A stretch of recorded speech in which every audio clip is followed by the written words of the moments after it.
Welcome back, MTN Nets podcast. This was probably the most fun Nets game of the year. I'm not going to lie. I did not come into tonight expecting that, but of course this was the return, the long-awaited, much anticipated, return of Ben Simmons, who has not played since November 6th. So we're talking, how long is that? Like 2 months? Like it's crazy. So he's been out for a long time. Ben Simmons comes back tonight and puts up it's not like a ridiculous stat line. This is not like a 73-point game like Luka, but for what we were expecting, this is an insane stat line for Ben Simmons, and he made an impact the second he came in this game. Ben was 2 rebounds shy of a triple-double, and he was a plus 27, so that's crazy. But scored 10 points, had 11 assists, had the 8 rebounds, no turnovers, which is awesome. Only played 18 minutes. He was 5 of 5. And he was phenomenal out there. He really was. Like he did get a bit banged up at the end. He landed on his knee kind of awkwardly, or landed on his leg kind of awkwardly, and it hurt his knee. But I think he should be fine. He was walking off fine, and he was up and high fiving teammates after that. So hopefully he's good. But I would say just about every single net on this roster today played a really good game, except for Spencer Dinwiddie, who had 2 points on 0 of 5 shooting.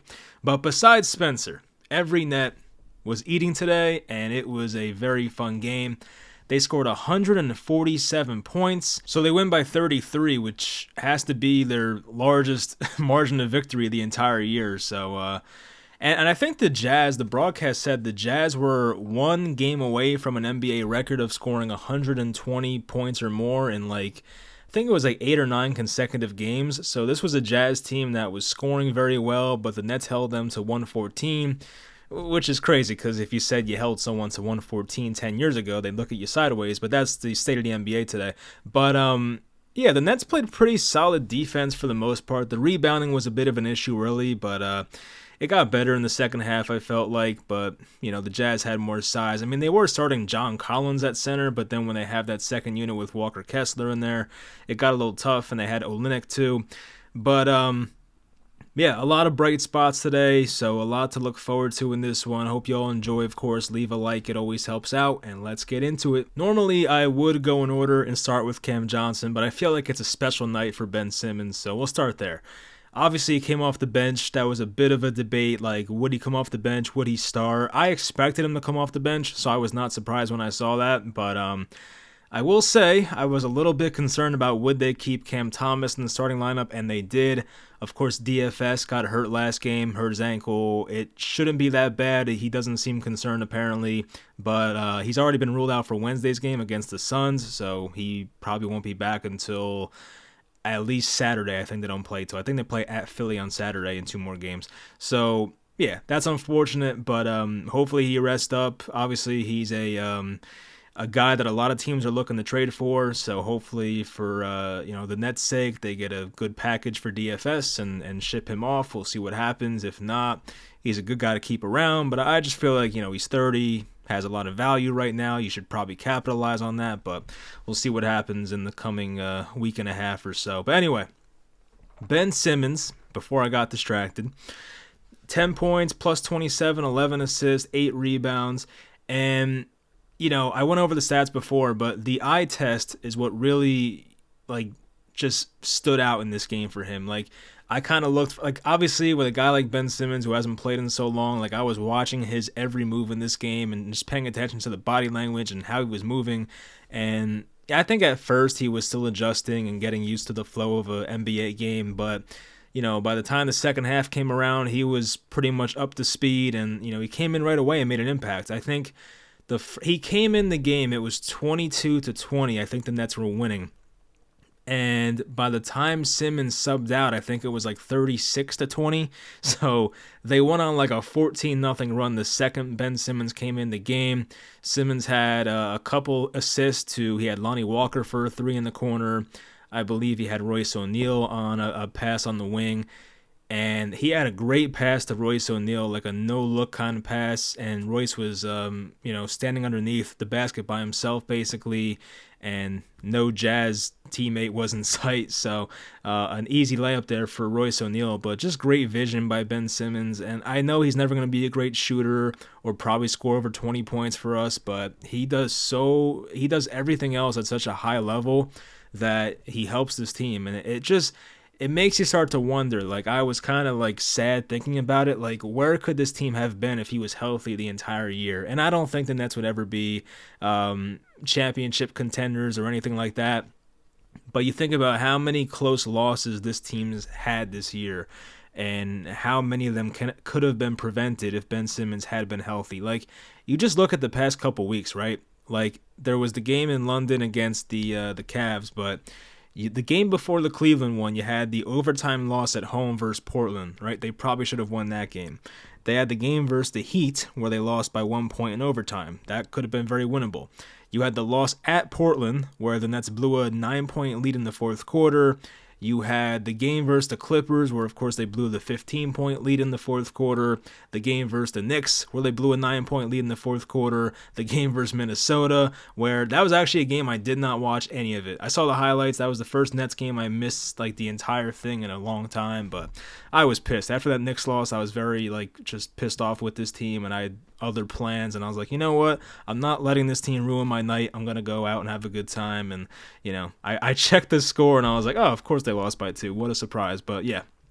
But that's another game where if you have a healthy Ben Simmons, probably could have won there. And then, of course, the last game versus Houston, where I think the Nets had an 18-point lead entering the fourth quarter versus Houston, and it came down to a missed free throw by Sengun as to why that game did not go to overtime. So they got lucky there. They should have blown that lead as well. But anyway, for this game, it was really fun. I don't mean to dwell on the past, of course, but as I said, it just kind of makes you sad realizing, like, man, this team could have won a lot more games if Ben Simmons was healthy. Like, I feel like if he was healthy for most of the year, the Nets, instead of having 19 wins, could have probably had 24 or 25 wins. Like, he would have made that much of a difference for this team. We even saw it the first, 6 games of the year, whatever it was, when Ben was healthy to start the year. And this team looked completely different. They had like the best 3-point percentage in the NBA. And over the past month, the Nets had the worst 3-point percentage in the NBA. So just Ben Simmons getting his guys open looks makes such a difference. And I can't remember the last time the Nets had this many open threes and open dunks in the same game. And it's no coincidence that this is the first game Ben Simmons comes back and that happens. So once again, Ben will always have his deficiencies. He had his moments today where he was shying away from the basket. It happens. That's just part of his game now. It is what it is. But the other parts of his game today were absolutely elite, and I'm looking forward to hopefully seeing him healthy for the rest of this year. Knock on wood. He almost got hurt today once again, but hopefully he'll be fine. So yeah, I mean, Ben was great, and I just hope he's healthy. That's it. And the eye test, once again, it looked pretty good. There was even a play where it didn't count for anything, but once again, just watching the game and watching the body language, there was a play where he ran a pick and roll with, I think, Lonnie Walker, and Lonnie's not one to throw alley-oops, obviously, but Ben Simmons was like cutting to the basket full sprint and had his hand up looking for the alley-oop. Like, that is something I like to see, because if you remember the beginning of last season when he was playing with Kevin and Kyrie, like, Ben Simmons was very hesitant to even roll to the basket. Like, he would set a screen and kind of like walk towards the basket. Like, it's just, he was not a guy looking to initiate any type of scoring whatsoever. So to see Ben Simmons set a screen and then sprint to the basket and ask for an alley-oop, that's much better than what we saw last year. So I know it's like the little things here, but still, it's what I've noticed, and it's definitely a positive. So now we'll go in order. Cam Johnson, he missed last game. I think he had a death in the family, so of course, sorry to hear that with Cam Johnson. But he came back in this game, and he played really well. He had 17 points, 3 of 4 from downtown. And I will say, this stuck out to me. The first play out of halftime, the Nets actually ran a play to get Cam Johnson an open top of the key three-pointer. And I was like, hallelujah, it's about time. Like, the Nets used to do that every single game with Joe Harris during the Kenny Atkinson era. And I feel like Cam Johnson should be used in a similar way, and they finally did it. So I don't know what the hell happened at halftime and what made them do it, But they finally drew up a play to get Cam Johnson an open three, nothing but net, and it all worked out. So yeah, Cam Johnson was great today. Even had a play where he was dribbling on top of the key, off the dribble, broke somebody down off the dribble. He kind of lost his hand a little bit, but he made it work. And then he tomahawk slammed it. He was a different guy today. So I think Cam Johnson, if you're talking about which Nets benefit the most from Ben Simmons being back, Cam Johnson's probably number one on that list. They're very high. You can tell Cam Johnson's a guy who needs a playmaker, a point guard that can get him in the right spots. And if you have Ben Simmons playing with him, he looks like a much better player. And of course, the past few weeks, and rightfully so, Cam Johnson has been catching a lot of slander on Nets Twitter and whatnot. And for how much money he's making, I get it. It's been a little disappointing.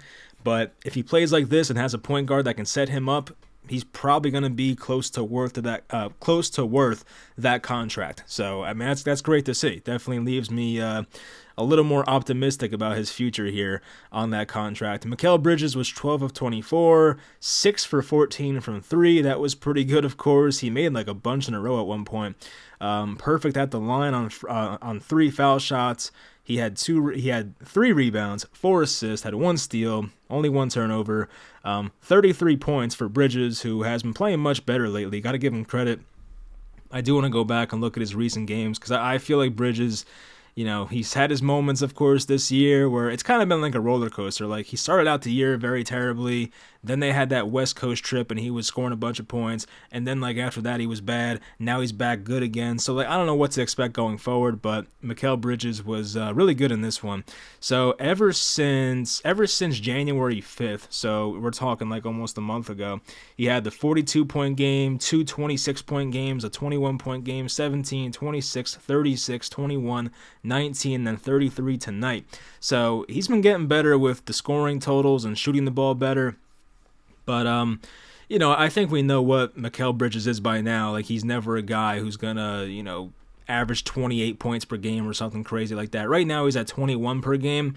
That'll go up to 22 point something by tomorrow after this game. So he's been okay. He's not a number 1, probably not even a number 2 on a championship team, if we're being honest with ourselves. But for the contract he's on, he's definitely a plus. And I feel like he's another guy who will benefit from having a point guard that can put him in the right spots. I feel like Ben Simmons had at least a couple of assists to Mikal Bridges tonight, so that was great to see. Nick Claxton was really good out there. Kind of pissed me off because he's so extra with the dunking. He'll dunk on somebody and stare him down and walk towards the crowd and get a technical foul. Well, today he slapped the padding on the basket and got a technical foul. I mean, the game was out of hand by that point, so it didn't matter. But I like the passion, but at the same time, it's bro, we have a game to win here. Please, stay composed. So, I don't know. It's good and bad. I like the attitude, but yeah. Anyway, Claxton was really good tonight. He had 11 points, 10 rebounds. He had 2 assists, had 1 steal, 3 blocks, had a couple really nice blocks in this game. So, I liked what I saw. Had that really nice. So, there was, I think, free throws on the other side of the court.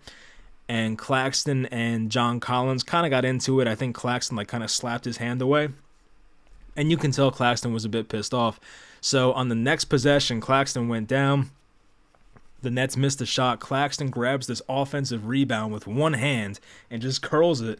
And he does he backs John Collins down. He gets position and he just dunks over him and stares him down. I forget if he got a tech right there. I think he may have, or it might have been a delay of game because he slapped the ball, one or the other. But yeah, I mean, it was great to see. I did like seeing that, of course. So Claxton, nice game. I still wonder if he'll remain on this team after the trade deadline, but that's a wait and see. Claxton's only 24, so part of me just says keep him for the future.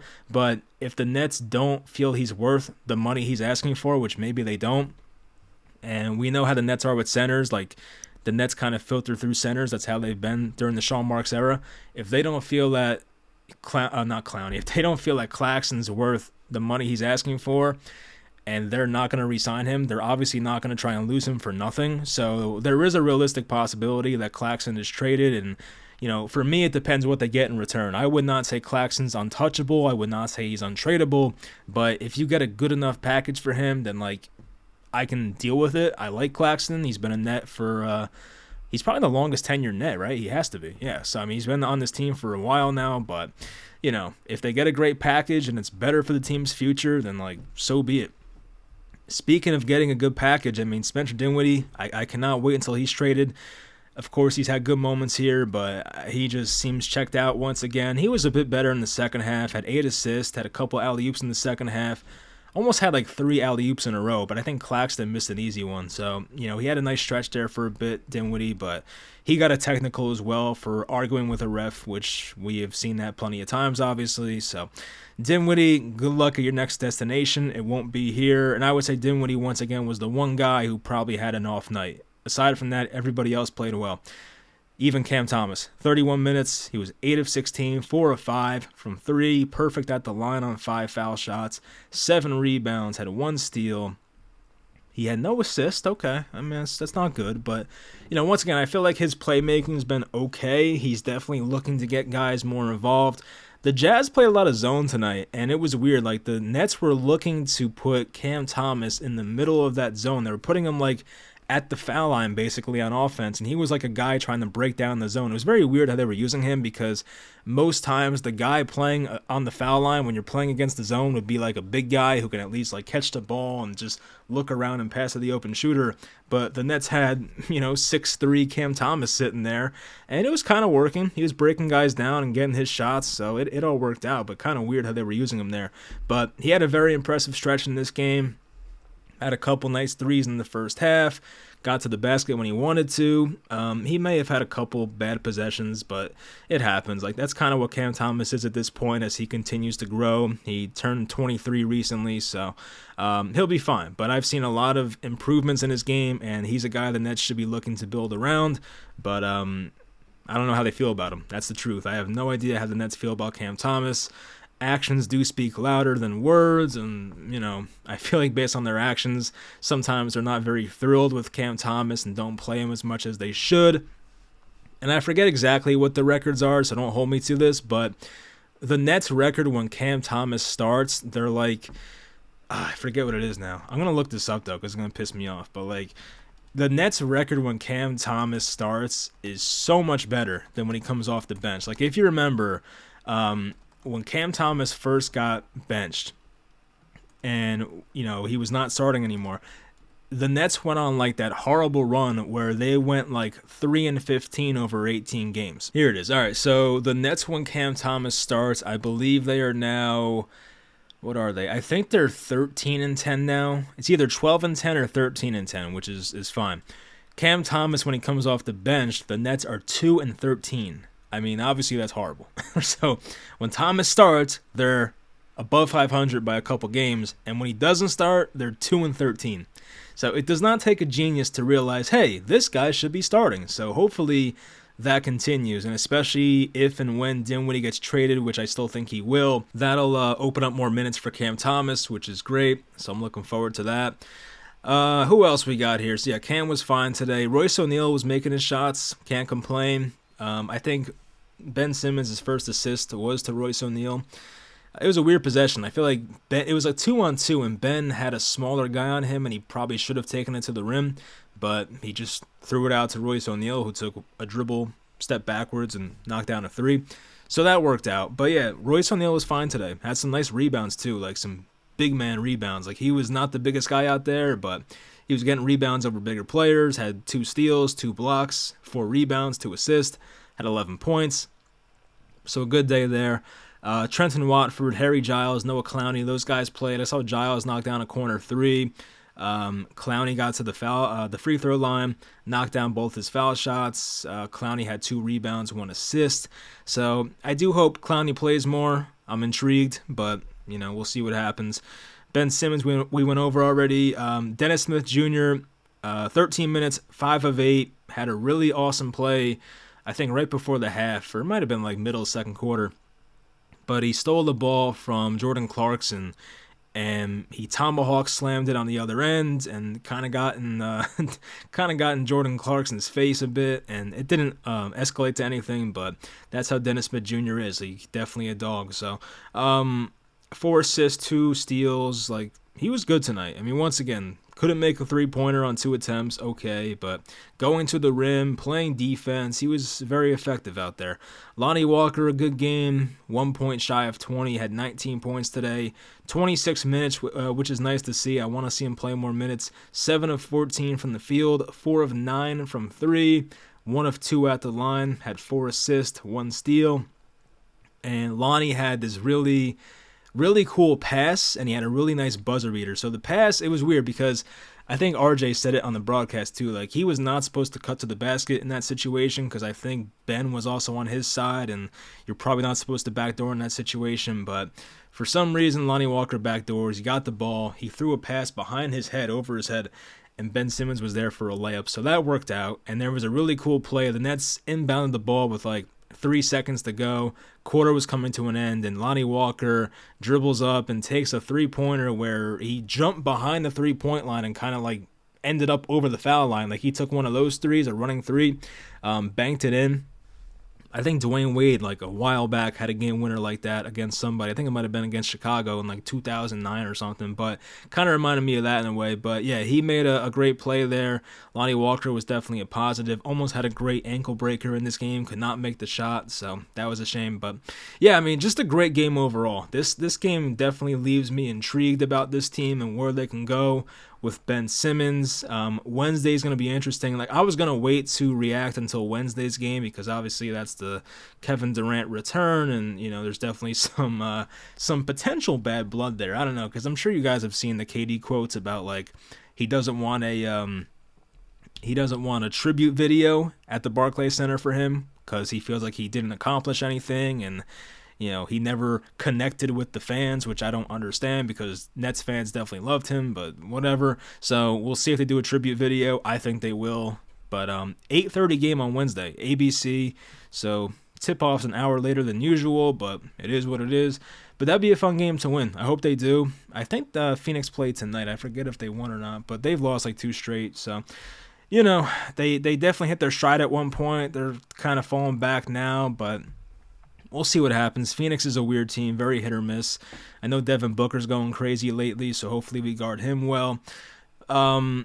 But going forward, I mean, yeah, it's Phoenix, then it's at Philly, home versus Golden State, home versus Dallas, home versus Cleveland, home versus San Antonio, which is a game I might go to, still waiting and seeing, but and then home versus Boston. So a lot of games at home here. They have the one game at Philly on Saturday, but home games versus Phoenix, Golden State, Dallas, Cleveland, San Antonio, and Boston. So it's not easy. I mean, Cleveland at one point was playing fantastic basketball. I think they might have fallen off a bit, but they're still a good team. Dallas is iffy, but you know, we'll see if Kyrie plays. I think he's missed a few games with a hand injury or something.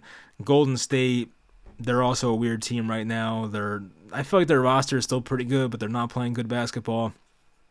So some teams coming up here that, like, I don't know if they're good or not, but the Nets hopefully are getting better.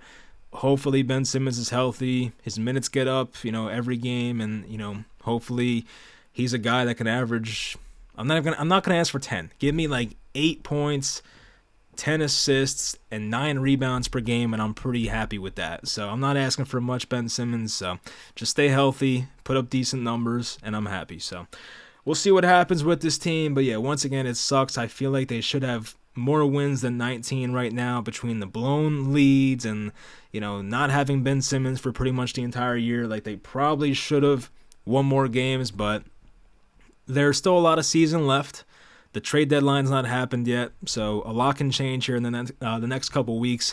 So we'll see how the Nets do there, and we'll see how they do versus Phoenix and Philly and all those guys. And, you know, hopefully they win those games. I do want to win Wednesday, I'm not going to lie. So I think probably maybe I'll react to Wednesday's game. It's a wait and see. It's my mom's birthday, so I might not have time. But if not, probably Saturday night after the Philly game. So we'll see what happens. But hopefully they win Wednesday. Looking forward to it. But tonight was fun. Definitely the most fun Nets game of the entire year, probably. So everyone was playing well. Not you, Dinwiddie, but everybody else was playing well. So great to see. So I hope you guys enjoyed the video. I'll talk to you guys soon. And let's go out and win Wednesday.